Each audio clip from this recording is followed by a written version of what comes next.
I knew going in I wanted to explore the color chartreuse. I've done a lot of research into chartreuse being both an in-between between yellow and green and how the human eye perceives. So I knew I wanted to explore chartreuse tubing, and then my favorite color is also gray. I wanted to find gray tubing, but the light be gray if that was possible. And then, of course, if you go online shopping, you find little things and find little hints of color that you're like, oh, I want to try that color and see what that does. Neon lights, I'm baffled. Pick it apart like samples. Give me all I can handle. Light me up like a candle. I'm taming lightning. Cause I got that lightning. Plasma in my veins. Glass rain. Welcome back and welcome to the Taming Lightning Podcast. I'm your host, Percy Eccles II, an artist, alchemist, and educator based at the Pittsburgh Glass Center.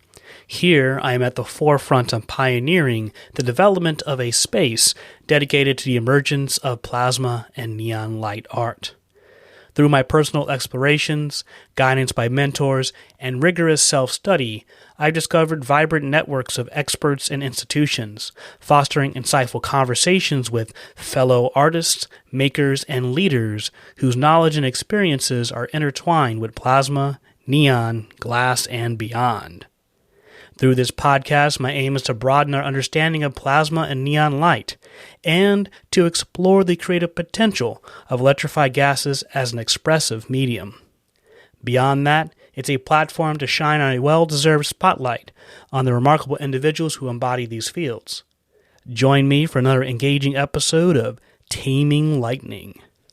Hello, Lightning Tamers. This is episode number 53, and in today's podcast, recorded April 8th, 2023, I'll be joined by Ethan Samaha for round 2, and this time featuring Zach Layhew, where we'll talk about Ethan's most recent residency at the Pittsburgh Glass Center. Here we'll talk about the application process for the residency, pulling tubing for neon, its challenges, navigating color palettes, and the importance of residencies when trying new ideas. Welcome back to the podcast, Ethan and Zach. How are you guys doing? Good. We're doing well. After a long 4-day residency at Pittsburgh Glass Center. Right. We were, Ethan was doing a residency at the Pittsburgh Glass Center for 5 days-ish. 4 days of work, but 5-day total. Yep. And I had invited Ethan to apply, and the reason for that is I want more people who are doing neon, using neon, to come to the Glass Center. It's no secret that I want more exposure of what I've been building for this almost 7 years, and what is being promised through the expansion for the Pittsburgh Glass Center with the additional space added for plasma and neon. When I asked you to apply, what was your first sort of tackling of the application? How did the application feel? Application was pretty easy. Besides trying to figure out what I want to do during a time frame and what I needed, and what was that time frame was the big question. How long did I think I needed to do a project? What was that project? Where I was going to work? Do I need help? Do I not need help? Obviously, I needed help in the hot shop. And you had to apply again, you had to adjust something because you had been asked questions about your first application to kind of condense things. So what was the problem with the first application? The first one I was very, very vague, and I asked for a lot of time for research. It's exciting to apply, and I want to think you have this whole studio to explore, but you have to kind of focus it. And so you went from asking for a lot of time, and then you asked for how much time? I asked for 2 weeks. 2 weeks. 2 weeks to do color research in pulling custom colored tubing for neon, as well as some exploring some tubes or some cane roll-ups into tubes, like Reticello. And what did the residency provide you? They have provided me both help from Percy and Zach to help pull all these tubes, and they were able to house me right next door to the Glass Center, and a space to work in for 8 hours a day for 4 days straight. Yeah. Yeah. Is there something that you maybe wish would be a part of that in the future that maybe they could have provided some funding for? You be honest here. This is fine. I think honestly, I think funding for like glass color or just, I think longer time too. 4 days is quick. Yeah. 4 days is really, really Long quick. and quick. Especially with even though as much color as you did bring. I mean, we've loaded that pickup box every day. Every single day. Every day. I can't imagine how much more color you'd have to purchase for a longer. Yeah. Because we would probably go through that, maybe another 2 days and get through all the rest of that color. Oh. There wasn't really much left. No, I think one more. We almost I think it was like maybe if we did the rest today and then like tomorrow, kind of like, yeah, a day and a half of all that color out of 25 kilos of glass. Oh, my God. That's a lot. Oh, wait, not 25 kilos. 10 kilos. Oh, 10 kilos. 10 okay. kilos. Still, I mean, I got a collection of 20 kilos for my latest residency, and so that 10 is a lot still. Yeah. Oh, my God. It was a lot of color. Yeah. So, yeah. So when you were going in for your task was to do a lot of color tests, and you chose a variety of different colors to work with. What were some of what was the palette that influenced the choices here for your color? What were you looking to that you were comfortable with? What were things that you're like, I'm really exploring new territory? Like, tell us why the colors what colors you chose and why you chose those colors. Absolutely. I knew going in I wanted to explore the color chartreuse. I've done a lot of research into chartreuse being both an in-between between yellow and green and how the human eye perceives chartreuse. Everyone sees it slightly different as in every color, but chartreuse is one of those colors that is very hard to pinpoint what color it is, what's the makeup of that color.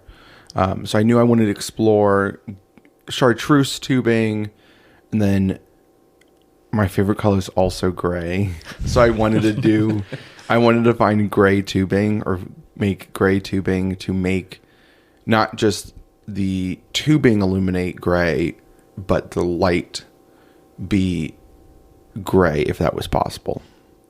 And then, of course, if you go online shopping, you find little things and find little hints of color that you're like, oh, I want to try that color and see what that does. So there's a lot of shopping around, pulling them together, making a wish list, and then reel it in to fit a budget. All right. For this residency.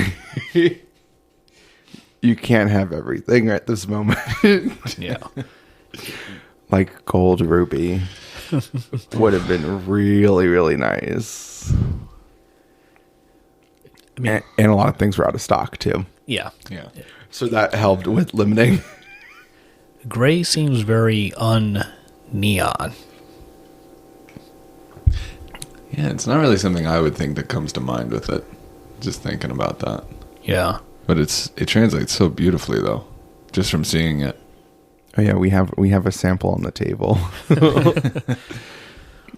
of elephant gray, pulled out really, really nicely by Percy and Zach. Like, when I say perfect, it's perfect 12 millimeters from end to end. It's perfect. So, we're pulling tubing by hand, and I want to kind of help our audience understand or just discuss the difference between, getting factory neon tubing in this hand pulling, and kind of try to discuss like the pros and cons, or like the differences and how that can change the expectations for its use. So Ethan, can you give us a little bit about commercial neon tubing, how people are, whether neon artists are receiving that product and what it looks like? And Absolutely. So from most suppliers, well, can I say? Yeah, I can. Yeah. If you order from Avalon, you get 5-foot lengths, and you can order by the pound in both phosphor coated tubing and Italian glass in really nice colors, but not all the colors that you need. But there are some really, really good colors. But then some suppliers supply them in 25-pound boxes at 4-foot lengths. But from Avalon, you can order from a foot. Wow. Only for colored glass and powder coated or phosphor coated. The clear, you got to order by the case. And the quality of those tubing it's very consistent. Yes, because they're machine drawn. At least all the clear phosphor coated ones are. I want to say the classic glass, the colored glass tubes are machine. Maybe limited colors. They could also be hand pulled. I want to say they're hand pulled, but I'm not. Don't quote me on that. They're either hand pulled or they're machine pulled, but I'm pretty sure they're hand pulled. Mm. And when we were working with the pull tubing, what were some of the things you noticed in pulling tubing compared to, let's talk about the process and hot shop of pulling cane and how it felt different to pull tubing? Well, just on that, the difference on solid mass and that hollow tube, I think one of the biggest things for yourself that like just trying to figure out is how the bubble setup and everything has to be. Because on solid, it's like, yeah, you just have color in the center. You can like get that to the end. It just kind of, it'll pull pretty evenly. Yeah. But yeah, setting up a bubble, pulling that, having to deal with even heat, trying to get that thing to not only pull, like, and I noticed this on ours because we could get like the back half or the front half, like closer to the tip of the gather. We could get that really nice and evenly pulled. But then it gets like a little thicker near the moil. There's too much mass up there. It won't really draw evenly. Yeah, there's just those little extra things that really came in. And I think we were pulling on an average of 12 feet, maybe? I would say something around that average, about 12, maybe longer on some of the longer pulls, which is pretty interesting. Yeah. Do you find that we're trying to get diameter and wall thickness? Oh, yeah. And like for the first 2 days, trying to figure that out, I think we were still thinking in terms of like pulling Marini or pulling cane. Yeah. And in the last day, we were blowing out the bubble more. And still finding ourselves being able to pull it. I think that was part of the success here. I know Sean's been pulling. I know Jacob Wilcox is also pulling tubing. I would love to hear from them what they're looking at when they're pulling tubing, because what's happening is you get something that you get your diameter for part of the way, then it kind of widens or constricts based on which part of the glass is moving the most. Crosswinds, initial heat, post, it all factors into these different variables, but it does give us something a little unique, which is, I think, gesture a little bit. Like it makes the tube more gestural instead of being part of the sort of mechanical or clean slate that you need for doing a sign. So it may lend you a lot more to art. Yeah. I mean, even watching how whenever, and I'm going to imagine that was as it was cooling, it's just curving more and more because it's getting wind coming from one side versus another. It's like, that's so strange. Like, one of the weirdest things. And even the curve of the glass from day to day. Like, was it Tuesday or Wednesday that was scorching hot in that studio. No, wait, you weren't there? Wait. I wasn't there on Wednesday. Wednesday. It was ripping hot in that studio. Oh, yeah. Oh, yeah. It was. And that was on the pro side, too, right? Yeah. Like with all the windows? Yeah. Oh, Yeah. Oh, I think yeah. all the windows were open. yeah. Definitely all on Penn Avenue. They were all open. And the garage doors were all open. Wow. It was hot. Almost no wind moved into the building, too. Oh, wow. It's like dead of summer kind of heat. Yeah. And then the middle schoolers came. Wait, was that? Yeah, the middle schoolers were there. And no. poor middle They're schoolers. troopers, man. Hello, podcast listeners. I want to thank everyone for the support for Taming Lightning, especially those who are supporting me through Patreon. They help cut the cost of hosting the podcast and for their contributions receive some additional benefits. A new Patreon has donated on Patreon under the $5 tier for co-learner, qualifying for a personal shout-out on the podcast. Thank you, Jacob Wilcox from Tacoma, Washington, a core member of the GFTS, aka the Gas Filling Tube Suckers. Jacob has taken care of me in my many visits to Tacoma. Stay tuned for his episode coming soon. Additional perks include Patreon tokens added to the listing on the Taming Lightning page of patrons, where I try to include everyone who has supported Taming Lightning via donations on Ko-fi, guesting on the podcast, small fundraisers, and even gifts via supplies, equipment, and or services. And if you've been following in on the blog, I've been updating the website and have recently added a Taming Lightning store, shirts, aprons, drinkware, and lately 3D models as inspired by the needs of my co-learners from the classes I've been teaching this summer. I've made some updates on my Patreon page, and as a valued subscriber of the $5 co-learner tier, you'll now enjoy unlimited access to 3D models and future learning materials and tools. If you're not a Patreon member, you can take advantage of our 7-day trial to explore all the benefits on offer. This means you can download the models for free and tips or together in progress guides during the first 7 days and see how they enhance your experience. Check out what's in store at taminglightning.net/store, and if you'd like to support on Patreon, go to patreon.com/taminglightning. Now back to the podcast. You know, you brought with you a few different things to help you navigate your color choices. What did you bring with you? Oh yeah, I brought. So I knew trying to going into PGC, Pittsburgh Glass Center, that you have the portable manifold, the manifold on wheels, and I didn't want to waste time with pumping a tube here for neon or argon mercury or krypton. But like krypton I know is white light automatically. Yeah.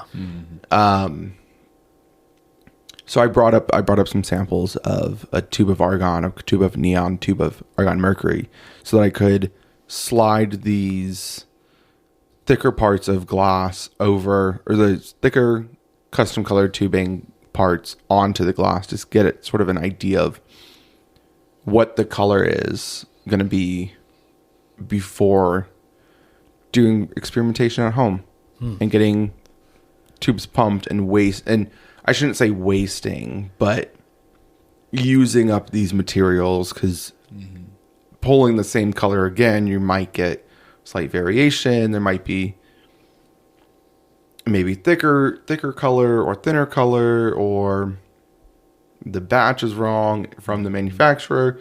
There's so many variables that can change, that are out of my control even. So I brought up some samples to see what we can do, and then also experimentation of a color. For example, like British Racing Green from, I want to say Gaffer. I think it's Gaffer that makes it. British Racing Green just pulled out is a really nice green. But then British Racing Green over like a white looks totally different than with nothing behind it. It becomes from a transparent to an opaque at that point. And there was something very interesting about that. Yeah. And we were Absolutely. Making these colors apply back to back, which is, we had to employ different strategies. And I looked to Zach because of his experience in the hot shop to navigate these things. And I feel like I've grown a bit more in understanding glass through the discussions and seeing what he was navigating in his coaching. And that's very, in glass, it's all set up, right? Mm-hmm. Absolutely. And so we see this nice little thing where we could have put color straight onto the pipe and have the color interface on the interior. Mm-hmm. But one of the things that I recalled, and I discussed this with Ethan, was that in the world of colored tubing for neon, it acts very different than the clear interaction. And I could be very wrong with the exact with an accurate description, but it has to do with how it holds water differently, like molecular water. When you're trying to clean a tube, you're baking it out to remove water and carbon. It holds that molecular water to the surface differently than clear glass. And there's a chemistry thing there. I hope to grab someone who can explain that a bit. But you're usually heating that thing a little bit longer to clean it up versus clear glass. Mm-hmm.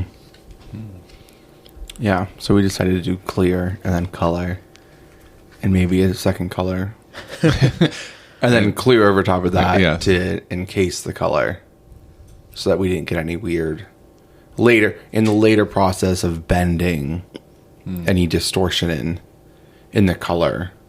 So clear's encasing it. So we made a color sandwich. That's what it was. Yeah.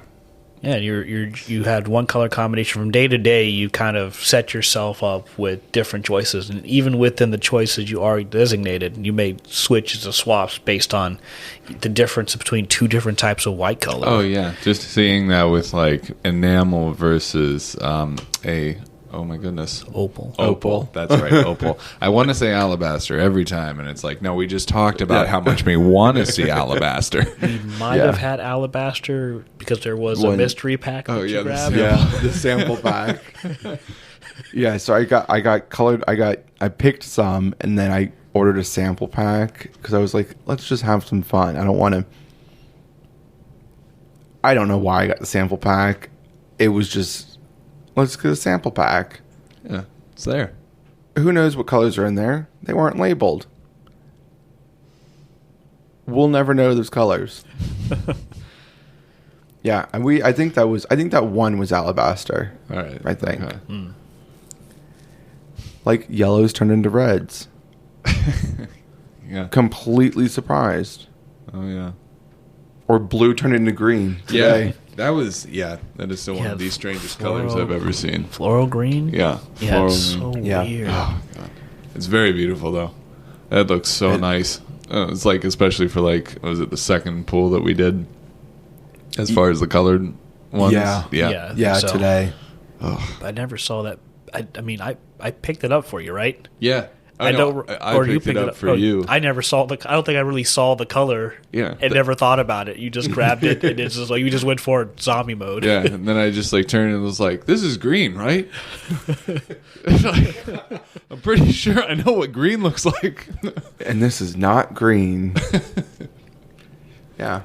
And this is a very exciting thing, but before all the fancy artists and neon benders run over to their favorite glass blower, we got to talk about what kind of work this is. It is a lot of physical endurance that you need to go through, and I'm feeling fine now for some reason. Yeah. But I think what changed today, even though it's a shorter day, is that we kind of swapped. I became more confident in doing the pull, and where if we swap between the gaffer and assistant between each pull, I think that helped us manage a lot easier than full force morning and evening sort of deal. Absolutely. And especially too, it's just having that constant revolving fresh eye look at it where it's okay, this one did a little thing, we're doing about this. It's like we're kind of matching a little bit evenly instead of like I watch for 3 hours and then I have to like remember everything I saw in the 3 hours, so they're all similar. Yeah. I know, even just on fatigue. Yeah. That worked out so much better. My arms, forearms, because you have to handle that weight. Even though it's brief between you having it supported, you're handling the weight away from your body. Your marver is not set up high enough where you don't have to bend so much.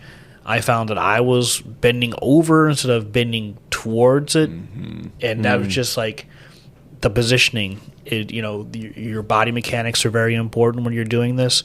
So there's a reason why something like this is not there. I mean, even in the flame working world, there's not a lot of people doing hand pulled custom tubing because it is hard work on the body that you need to balance out. Yeah, and you do similar work when working with other artists where you're pulling out these. They're not as long, but you work with someone who actually understands. And I'm talking to Zach here. That works with someone who understands how to protect the body against hard work. Oh yeah, absolutely. And I feel like after just paying more attention to that and understanding how to like better proactively work against that, it has been so changing in my practice fully. Yeah. So I mean, even though the podcast isn't really about like the glass blowing technique on its own, I think there's a lot of crossover where I might bring, I'll say, Brian Engel onto the show to talk a little bit about what he does to protect his body when he's doing a lot of production and long work. And then Emily Craddock, I believe she's still working on her, working in school to like do some physical therapy and translate that for glass blowers, because she sees that sort of thing happening to us, and we're not really creating a system for our own longevity. We're kind of relying on everyone's kind of out for themselves and up to themselves, to responsible for their own bodies through their own mechanisms, rather than some kind of guidance that gets us there. Yeah. Standing on concrete for 8 days, for 8 hours a day. Oh yeah, hurts the body. Hurts the body, and also having horrible shoes too. Yeah, it's a whole system to be able to do this in perpetuity. It's just not there. And you have to think about that. Like, you could keep doing that. We could probably go another week, but I'd probably be trashed after that a bit. Oh, yeah. I gotta recarve the tread in my shoes. We could just take stringers and just melt them on. But I think if it was like a week, there would have to be something to do of like, you'd break it up with something. 2 days on, off, 2 days on, off. There's got to be some sort of. I was thinking that the other day. I was like, there needs to be some sort of schedule. Even if it was like 2 days longer, like definitely a day off. If we had longer time, you might have broken it up with like, you do a full day, then you do a half day, you do a full day, you do a half day. Absolutely. Yeah. That gives you thinking time. But like in this case, you have to utilize that time as much as you can to do as many different things, and then you can kind of sit on it. And it's going to inform your next decisions. And so one of my last questions that I have prepared is, where do you see this hand-pulling tubing in your work? Like, what would be your next steps after this residency? Reticello.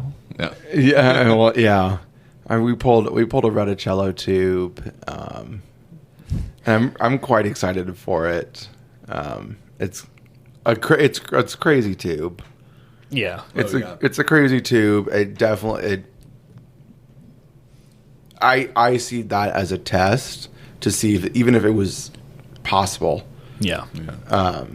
There are definitely. It's a learning curve. We've all agreed that there are some things that color maybe need to change, and how tight the spiral needs to be be pulled out. That's all, but it's still about a cello tube. Yeah, and it looks really, really good. But where do I see this work where do I see this hand pulled stuff in my work? I think there's kind of a turn from like doing single color pieces of work into more gradients of color, and not from like red to blue, or what was the other color I said?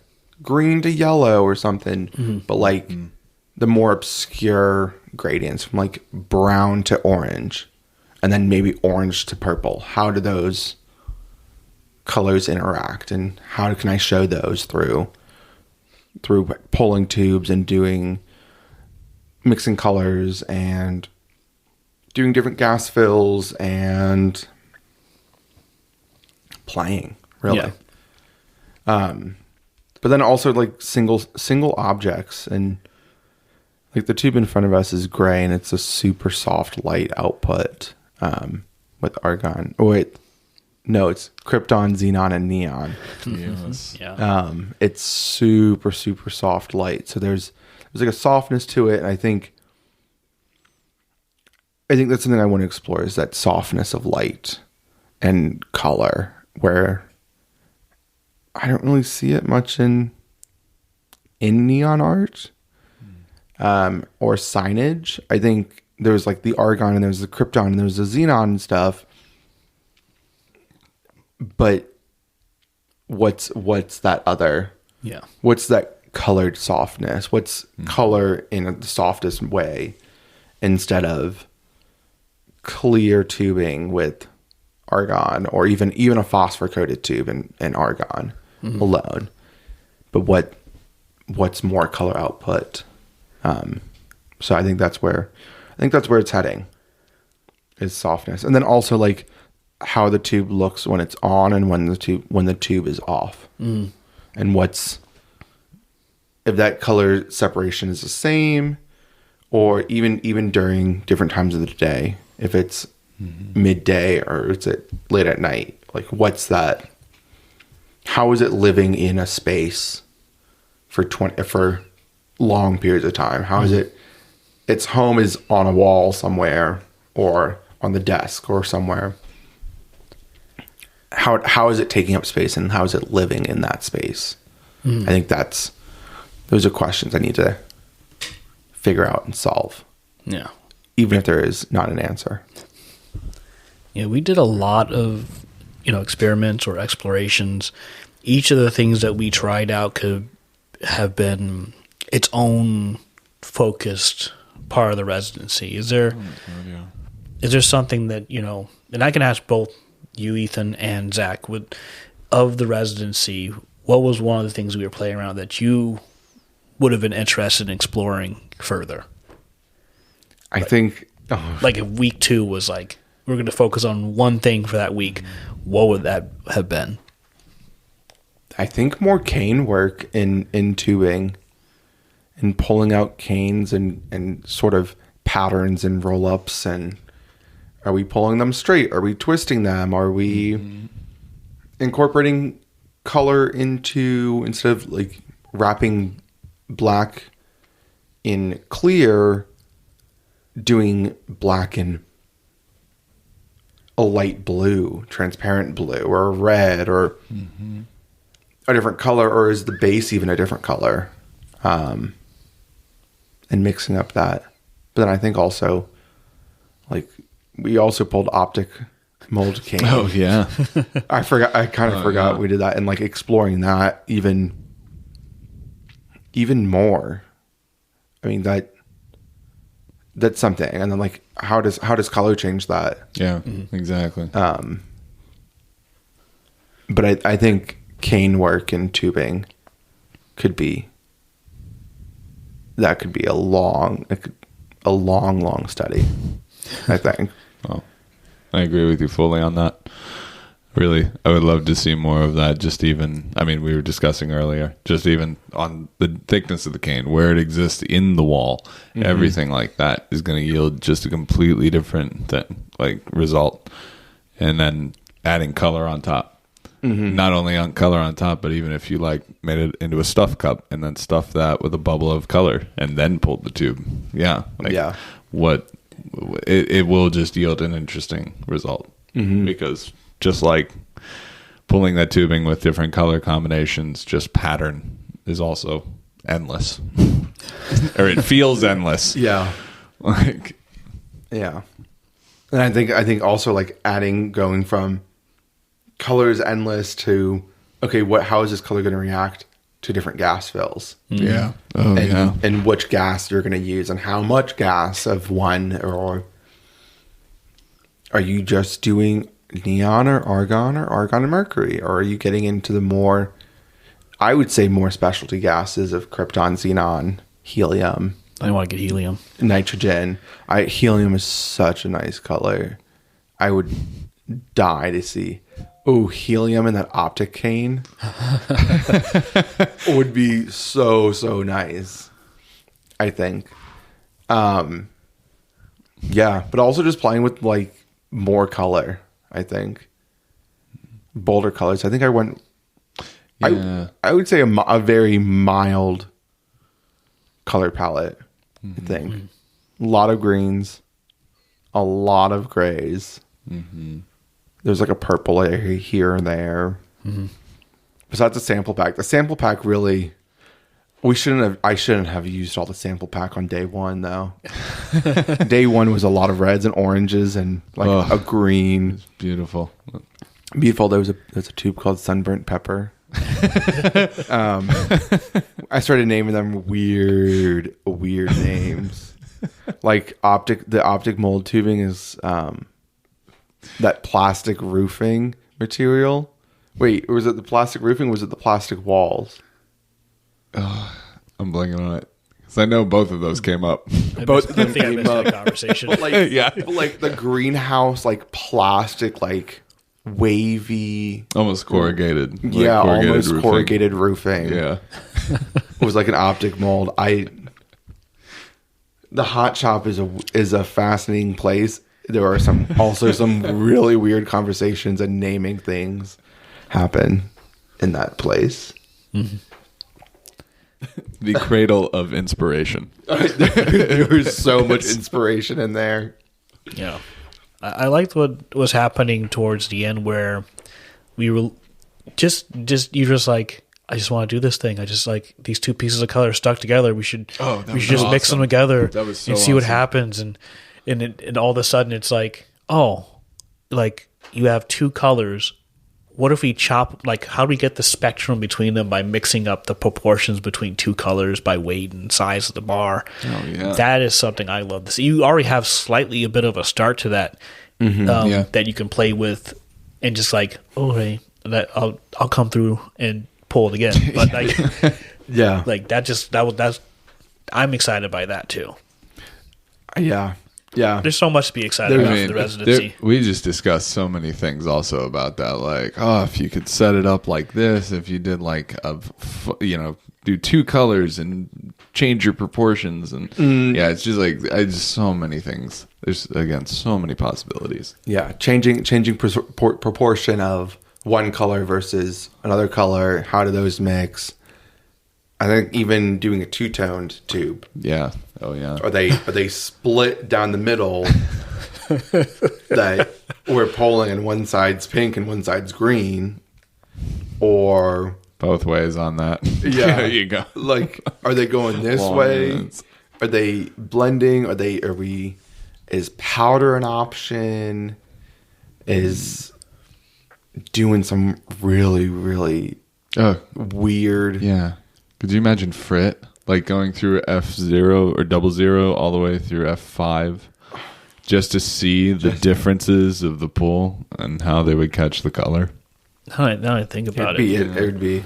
Yeah. Just more things to throw on there. Yeah. I mean, we did something a little bit similar. Yeah. When I was pulling the Marini for the Citizen Science Lab test tubes. Oh, that's right. We did one where we had some color, but I actually put frit on the outside before we cleared it up, put clear on top. And you slightly see, it slightly looks different. Yeah. It looks like little bubbles. Like it's an abstraction of like bubbly liquid inside of a test tube, but it's noticeable. Oh, interesting. I wonder if you even get a slight, so because you're always going to see the separation of the frit on the surface. Exactly. You're going to see something there. Yeah. Which, I mean, depending on the intensity of the light, could make it very noticeable, but yet so beautiful and almost haunting, depending on the color palette. Mm-hmm. Yeah, but what we're pulling to the diameter we're pulling, we would need to use bigger, chunkier frit. Oh, yeah. Then it would be quite noticeable. Then you have these little separations or like an overlay of color. Okay, there's so many things we could do. I don't want to give you too many options now because you're overdosed on that. There are so many. I think there's at least 10 different ideas that are currently in my head that could then branch Oh, yeah. off. I mean, the optic molds ones were, let's wait for the color to come up to temperature. Let's mess around with an optic mold. Oh, yeah, because we did the ruffled versus the sharp edge, even that, and just the differences that yielded. Mm-hmm. That's, yeah. Yeah. And then, like, does making your own optic mold play a factor? Yeah. Is it 4 or 5, or is it 25 teeth in it? Mm-hmm. Yeah. Who knows? What does that get a color? Oh, God. See, it continues on. Yeah. that's the beauty of sort of this residency. We could go on for maybe 2 more hours on this podcast just about ideas and things that we saw and love to do. Yeah. And don't tempt us, Percy. We will. we can do it. We've talked for like 8 hours today about it, and we could talk for another about 5 hours about it. But I think you made a good impression on PGC. I think they weren't really sure what to expect, and the work you've put in for your own work and getting it out there is fairly impressive. How many shows since I last talked to you? Good Lord. Since we last talked, I did 9 shows. Yeah, 9 shows, 3 of which were solo shows. One was a pop-up show. One was an online solo, and then I just finished up a solo show in Cleveland. Actually, it was the same gallery. The first time we talked, it was the same gallery that I was going to install when I was going to install in, God, when was it? November of 21? 21, I think. So, yeah.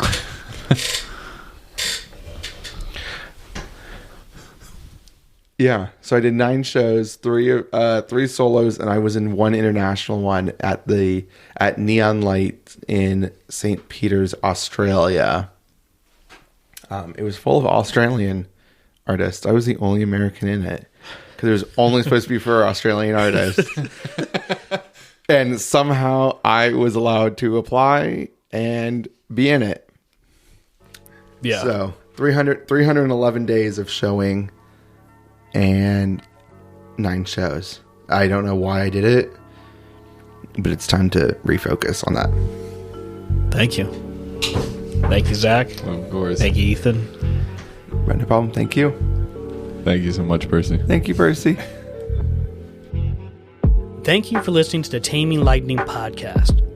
Music credits to the following artists in order of appearance. Retro by 1. Taming Lightning Theme by Trav B. Ryan. Next Time by Haiku. And Walking by Roz Hop. I hope you enjoyed the podcast. A big thank you goes out to Ethan and Zach for being a part of today's episode.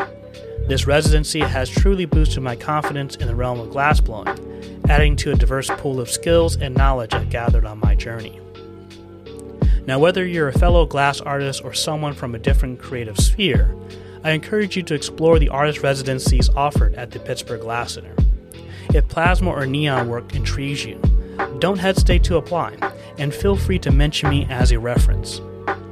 Now, noteworthy artists like Nikki Lau from episode 41 have explored neon here, while other artists like Khadija Yusuf have ventured into plasma using the Idea Furnace residency.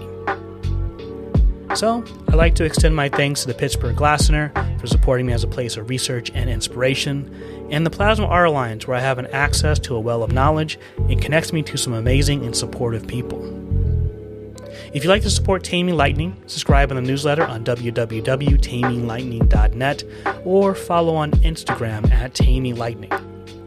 Other options for support are one-time donations through Ko-fi, spelled ko-fi.com/taminglightning. Or you can join me on Patreon for additional perks and benefits.